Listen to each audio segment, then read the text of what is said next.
উফ, একটু আস্তে করো না, আমার ব্যথা লাগে না বুঝি? আরে আমি তো আসতেই দেই, তুমি সব সময় আমার সাথে এমন করো কেন? তো আর কি করব, রোজ রোজ এমন রোমান্টিক অত্যাচার যে আমার আর সহ্য হয় না। সবাই রোমান্টিক আদর পাবার জন্য ব্যাকুল হয়ে যায়, আর তোমার সহ্য হয় না?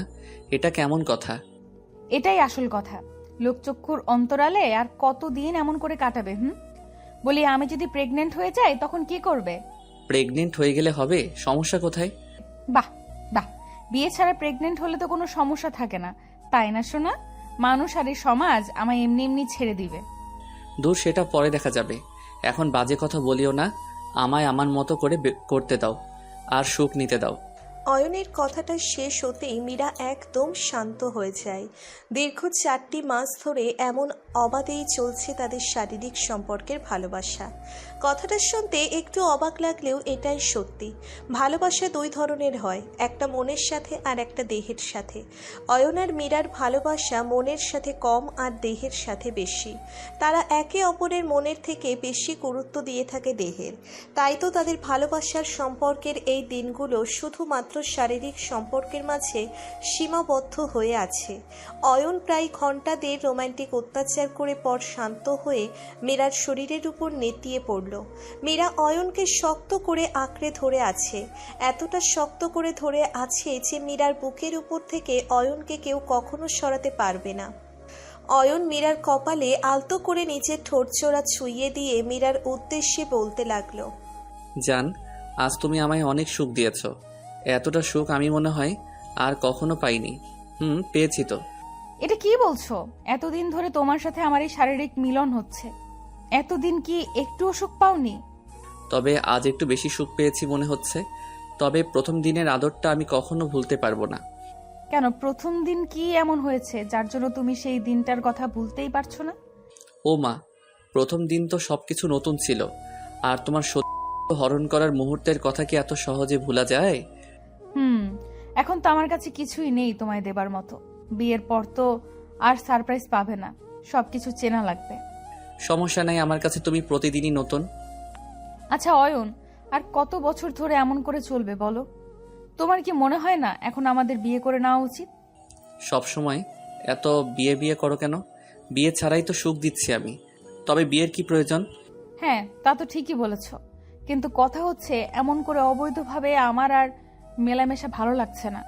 সবসময় ভয় থাকতে হয় যদি কিছু হয়ে যায়। বিয়ে হয়ে গেলে তো আর কোনো ভয় নেই, একদম স্বাধীনভাবে আমরা আমাদের ভালোবাসাকে পূর্ণতা দিতে পারবো। মীরার কথা শুনে অয়নের মুখটা ফ্যাকাশে হয়ে যায়। অয়নকে দেখেই বোঝা যাচ্ছে মীরার কথাটা অয়নের একটুও পছন্দ হয়নি। আর হবেই বা কেন? সব সময় মীরার কথা বললে তো অয়নের ভালো লাগার কথা নয়। অয়ন তো বিয়ে করতে চায় না। অয়ন চায় একটা শরীর, যে শরীরটা অয়নের শারীরিক ক্ষুধা নিবারণ করবে। একটা সময় হয়তো ভালোবাসার মানে হিসেবে ধরা হতো মন থেকে চাওয়া কিছু পবিত্র অনুভূতিকে। তবে বর্তমানে ভালোবাসা মানেই হলো কার বিছানায় কে কতক্ষণ থাকতে পারবে। কথাটা শুনতে হয়তো খারাপ লাগবে, তবে এটাই সত্যি। ভালোবাসার নাম এখন দিল হয়ে গেছে, যারা ভালোবাসা ঠিক জমে না। এতে কি ছেলেরা দায়ী নাকি মেয়েরা? একটা কথা কি জানেন, এক হাতে তালি বাজে না। সেই সব বাদ দিই, চলুন গল্পে ফিরি।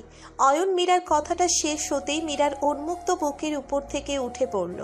বালিশের উপর থেকে নিচের শার্টটা নিয়ে গায়ে চড়াতে চড়াতে অয়ন মীরাকে উদ্দেশ্য করে বলতে লাগলো, দেখো মীরা, আমার মুডটা এমনিতেই ভীষণ ভালো আছে, তাই বিয়ের কথা বলে মুড অফ করে দিও না। আমি আসছি, পরে কথা বলবো। কিন্তু অয়ন। মীরাকে কিছু বলার সুযোগ অয়ন দিল না। অয়ন মীরার কথা পাত্তা না দিয়ে সোজা রুম থেকে বেরিয়ে যায়। মীরা অয়নের চলে যাওয়ার দিকে ব্যথিত দৃষ্টিতে তাকিয়ে রইল। কি করবে মীরা? সব সময় অয়ন বিয়ের কথা বললেই এমন করে পালিয়ে যায়। মীরা নিজের দেহটাকে জামার আড়ালে ঢেকে নিয়ে আপন মনে ভাবতে লাগলো, অয়ন কি তবে এই শরীরটাকেই ভালোবাসে? এই ভালোবাসার কি কোনো পূর্ণতা সে চায় না? যদি অয়ন পূর্ণতা চাইতো তবে বিয়ের কথা বারবার বলতো, কিন্তু অয়ন তো বিয়ের কথা বলছে না, বরং আমি বললেই পালিয়ে যায়। আচ্ছা, অয়ন কি মন থেকে আমায় ভালোবাসে, নাকি এই শারীরিক চাহিদা পূরণ করার জন্যই কাছে আসে? মীরা কথাটা আপন মনে ভাবতেই মীরার বুকটা মুচড়ে উঠল। অয়ন যদি মীরাকে ছেড়ে দেয় তবে মীরার নিজেকে শেষ করা ছাড়া আর কোনো পথ খোলা থাকবে না। কারণ এই দেহ এক পুরুষকে দেখানোর পর আর কাউকে দেখানোর কথা মীরা ভাবতেই পারে না।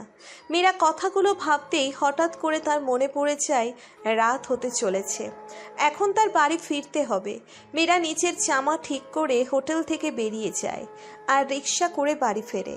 মীরা বাড়ি ফিরতেই দেখতে পায় মীরার বড় বোন সোফায় বসে আছে আর তাকে দেখে বেশ চিন্তিত দেখাচ্ছে। মীরার বাবা মা নেই, বড় বোনের কাছেই ছোটবেলা থেকে মানুষ সে। আর মীরার বড় বোন তার কাছে শুধুমাত্র বড় বোন নয়, বরং মায়ের দ্বিতীয় রূপ। মীরা নিচের বোনকে চিন্তিত দেখে বোনের দিকে এগিয়ে যেতেই মীরার বোন নেহা মীরার দিকে দৃষ্টিপাত করল। মীরাকে দেখতেই নেহা মীরাকে উদ্দেশ্য করে বলতে লাগলো, এই মীরা, এদিকে আয়, তোর সাথে কথা আছে আমার। কি কথা আপু, বলো। আজকাল দেখছি তুই বড্ড বেপরোয়া হয়েছিস। কখন কোথায় থাকিস কোনো কথাই জানি না আমি। ব্যাপার কি? কোনো ব্যাপার না আপু, আসলে বন্ধুদের সাথে একটু সময় কাটাতে। চুপ বেয়াদব মেয়ে, আর একটাও কথা বলবি না। আজ থেকে সকল আড্ডা বন্ধ। তোর জন্য একটা বিয়ের প্রস্তাব এসেছে। ছেলেটাকে তোর দুলাভাইয়ের বেশ পছন্দ, আর আমারও। আগামীকাল তোকে ওরা দেখতে আসবে, রেডি হয়ে থাকিস। মীরা নেহার মুখ থেকে ছেলেপক্ষ আসার কথাটা শুনতেই চমকে যায়। কি বলবে নিচের বোনকে সেটা ভেবে পাচ্ছে না সে। মীরা নিচের বোনকে কিছু বলতে যাবে, ঠিক এমন সময় নেহা মীরাকে চোখ রাঙানি দিয়ে রুমে যেতে বলে। মীরাও আর কিছু বলার সাহস করে উঠতে পারে না, সোজা নিচের রুমে চলে যায়। রুমে আসতেই মীরা ধপাস করে সোফার উপর বসে পড়ে। মীরা কোনোভাবেই অয়নের জায়গায় অন্য কাউকে মানাতে পারবে না। প্রয়োজন পড়লে মীরা নিজেকে শেষ করে দিবে, তবু এই দেহ অন্য কাউকে সে দেখাতে পারবে না। মীরা এর আগেও অনেকবার বিয়ে ভেঙেছে, কিন্তু এবার তার বোন তাকে চেপে ধরেছে। কোনোভাবেই এই বিয়ে ভাঙা তার পক্ষে সম্ভব নয়। মীরা কিছু বুঝে উঠতে না পেরে দ্রুত নিজের ফোনটা বের করলো। অয়নকে ব্যাপারটা জানাতে হবে। মীরা ফোনটা হাতে নিয়ে অয়নকে কল করলো। দুবার রিং হতেই অয়ন ফোনটা রিসিভ করলো। অয়ন ফোনটা পিক করে একটু মাতলা মাতলা ভাব করে বলতে লাগলো, এই কি হয়েছে? এইমাত্র আমার সাথেই সময় কাটালে, তাও বুঝি মন ভরেনি, এখন আবার কল করেছো কেন? অয়ন, তুমি ড্রিঙ্ক করেছো? হ্যাঁ করেছি, কি হয়েছে? আজ আমার মনটা খুব ভালো, তাই আমার ইচ্ছে মতো আমি ড্রিঙ্ক করে আনন্দ করতে চাই।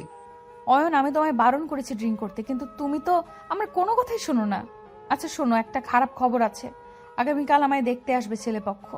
নেহা আপু একটু আগেই আমায় বলল। আমি এখন কি করব? কি করবে মানে? এইসব কথা বলার জন্য আমায় কল করেছো? যা ইচ্ছে হয় করো, ওই ছেলেকে বিয়ে করে সুখে শান্তিতে ঘর করো। রাখছি। অয়ন, এসব কি বলছো তুমি? অয়ন, আমার কথা তো শোনো। হ্যালো। অয়ন মীরার সম্পূর্ণ শেষ হবার আগেই কলটা মুখের উপর কেটে দিল। অয়নের কলটা কেটে যেতেই মীরা যায়। কি করবে কিছুই ভেবে পাচ্ছে না সে। অয়ন তার সাথে এমন কেন করছে? তবে কি অয়নের জীবনে তার প্রয়োজন শেষ? কথাটা ভাবতেই মীরার মাথাটা ঘুরতে লাগলো। কেন যেন ভীষণ বমি আসতে লাগলো তার। মীরা আর বসে থাকতে পারল না, দৌড়ে বেসিনের দিকে ছুটে যায় সে। নিজেকে আটকাতে গিয়েও আটকাতে পারল না মীরা, বমি করতে ফেলল সে। মীরা বমি করতেই চমকে যায়। এইসব কি? মীরা নিজের চোখেই বিশ্বাস করতে পারছে না। মীরা আরও পিওর হবার জন্য বমি করে দ্রুত প্রেগনেন্সি টেস্ট কিট নিয়ে টেস্ট করে নিল। টেস্ট রিপোর্ট দেখে মীরার চোখ জোড়া ছানা বড়া হয়ে যায়। মীরার আশঙ্কায় সত্যি, Meera pregnant. Meera pregnancy test kit হাতে নিয়েই বিছানায় বসে পড়ল। এত সেফটি নিয়েও লাভ হলো না। এখন কি হবে? অয়ন তো মীরার দিক থেকে মুখ ফিরিয়ে নিয়েছে। এখন এই সন্তানের কি পরিচয় দিবে সে? তার গর্ভের সন্তানের কোনো পরিচয় হবে না। মীরা আবারও অয়নের নাম্বারে কল করলো। 4 বার কলটা কেটে দিয়ে অবশেষে বাধ্য হয়ে অয়ন মীরার কলটা পিক করলো। কলটা পিক হতেই মীরা কান্না করতে লাগলো। মীরা কান্না ভেজা কণ্ঠে অয়নকে উদ্দেশ্য করে বলল, অয়ন, আমি শেষ হয়ে যাব, আর বাঁচতে পারবো না। কেন, কি হয়েছে? অয়ন, আমি তোমার সন্তানের মা হতে চলেছি। হোয়াট? কি সব পাগলের মতো বলছো? এটা অসম্ভব।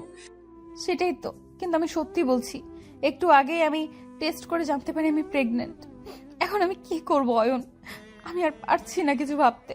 আমার সামনে আত্মহত্যা ছাড়া আর কোনো পথ নেই। এই সামান্য একটা ব্যাপারে আত্মহত্যা করার কি আছে? যাও বাচ্চাটা নষ্ট করে ফেলো আর নতুন করে নিজের জীবন সাজিয়ে নাও। অয়ন, তুমি মানুষ, কি করে এই কথাটা বলতে পারলে? আমি বাচ্চা নষ্ট করব কেন? এই বাচ্চাটার কি অপরাধ? আর এটা আমাদের ভালোবাসার অংশ। আমি পারবো না এই পাপ করতে। তুমি কিছু একটা করো প্লিজ। আমি কি করব? আজ এই বাচ্চাটা আমার, তার কি প্রমাণ আছে? এমনটাও তো হতে পারে যে এটা অন্য কারোর বাচ্চা, আর অন্য কারোর পাপ তুমি আমার ঘাড়ে চাপিয়ে দিচ্ছ। অয়নের কথাটা কানে আসতেই মীরা থমকে যায়। বাক শক্তি যেন তার নিঃশেষ হয়ে গেছে। কোনো শব্দ তার মুখ থেকে আসছে না। মীরা বিশ্বাস করতে পারছে না সে তার প্রিয়জনের সাথে কথা বলছে। সেই প্রিয়জন যার ভালোবাসার পরীক্ষা দিতে গিয়ে দিনের পর দিন সে তার শরীর বিলিয়ে দিয়েছে ভালোবাসার কাছে। আর আজ সেই ভালোবাসার মানুষটি তাকে বলছে এই বাচ্চা তার নয়। মীরার চরিত্রের উপর দাগ ছিটিয়ে দিচ্ছে। মীরা কিছু সময় নিশ্চুপ থেকে অতঃপর কাঁপা কাঁপা গলায় অয়নের বলতে লাগলো, তুমি মজা করছো আমার সাথে? তোমায় আমি ভালোবাসি, আর সেই ভালোবাসা প্রমাণ করতে গিয়ে আমি তোমার কাছে নিজেকে বিলিয়ে দিয়েছি। আর সে তুমি কিনা বলছো এই সন্তান তোমার না, তার মানে অন্য কারোর? অন্য কারোর হতেই পারে, কারণ আমার কাছে ভালোবাসার পরীক্ষা দিতে নিজেকে বিলিয়ে দিয়েছ। এমন কতজন আছে তোমার জীবনে কে জানে। যাই হোক, ফোন রাখো। আমি এইসব ফালতু কথা শোনার জন্য আসিনি। বাচ্চা যার, তার কাছে যাও। বাহ অয়ন বাহ, এক পলকে তুমি আমায় রাস্তায় নামিয়ে দিলে। তা বানিয়ে ফেললে এক পলকে। ভালোবাসার প্রমাণ পেয়ে গেলাম আজ। কিন্তু আফসোস, আমি সব হারিয়ে ফেলে বুঝতে পেরেছি। অসাধারণ উপহার দিলে তুমি, অসাধারণ। মীরার কথাটা শেষ হতেই অয়ন কলটা কেটে দিল। মীরার চোখ বেয়ে টপ টপ করে গড়িয়ে পড়ছে নোনা জল। এতটা কষ্ট হচ্ছে তার, যা প্রকাশ করার ক্ষমতা তার নেই। মীরা শুধু এটাই ভাবছে, এতদিন যেই মানুষটাকে নিজের মন প্রাণ দেহ সব দিয়ে ভালোবাসা দিলাম, আজ সেই মানুষটি আমায় নিয়ে দিল, আমার চরিত্র নিয়ে কথা বলল। সত্যিই ভালোবাসা অদ্ভুত। আমি বুঝতে পারিনি মানুষ এমন করেও বদলাতে পারে। মীরা আর কিছু ভাবতে পারছে না। নিজেকে শেষ করে দিয়েও ভয় করছে। নিজের সাথে সাথে এই অবুঝ শিশুর জীবনটাও যে শেষ হয়ে যাবে। কি করবে সে? তার এই কষ্টের কথা না পারছে কাউকে বলতে, আর না পারছে সবটা সহ্য করতে। বুকটা মনে হচ্ছে তার ফেটে যাবে। আজ এক পলকে নিজের বিশ্বাসকে মাটিতে মিশে যেতে দেখেছে সে। মীরা সারা রাত ঘুমাতে পারল না। মাথার মধ্যে অয়নের বলা প্রতিটি কথা একদম গেঁথে গেছে। চাইলেও কোনোভাবেই অয়নের কথাগুলো ভুলতে পারছে না সে। সারা রাত ধরে মীরা শুধু এটাই ভেবেছে কি করবে এখন। সকাল হতেই মীরা বিছানা থেকে উঠে পড়ল। আজ পাত্রপক্ষ আসার পর মীরা নিজেকে শেষ করে দিবে। এই 5টি মুখ আর কাউকে দেখাতে চায় না সে। মীরা ভাবছে একটা নিরপরাধ লোকের জীবন কেন নষ্ট করবে? তার থেকে ভালো নিজেকে শেষ করা। সময় গড়িয়ে ছেলেপক্ষ আসার সময় হলো। মীরাকে সাজিয়ে গুছিয়ে ছেলের বাড়ির লোকের সামনে আনা হলো। মীরা এখনো কান্না করছে, চোখ থেকে জল শুকাচ্ছে না। অনেক কষ্টে ছেলেপক্ষের লোকজনের সামনে আসলো সে। হঠাৎ করেই খুব চেনা একটা কণ্ঠস্বর কাঁধে ভেসে এলো মীরার। কেউ একজন বলছে, মেয়ে আমার খুব পছন্দ হয়েছে, আর আমি আজ আর এখনই মীরাকে বিয়ে করতে চাই। মীরা কৌতূহলপূর্ণ দৃষ্টি নিয়ে মাথা উঁচু করতেই দেখতে পায় তার ভালোবাসার মানুষটির তার সামনে বসে মিটমিট করে হাসছে। মীরা কিছুই বুঝতে পারল না এইসবের মানে কি। মীরা কিছু বলতে যাবে এমন সময় অয়ন মীরাকে চোখ মেরে চুপ করতে বলল। অতঃপর তাদের বিয়ে হয়ে গেল। অয়ন মীরার সাথে মজা করে ওই কথাগুলো বলেছে। তবে এটা হয়তো মজা, তবে অনেক মানুষের জীবনের সত্যি ঘটনা।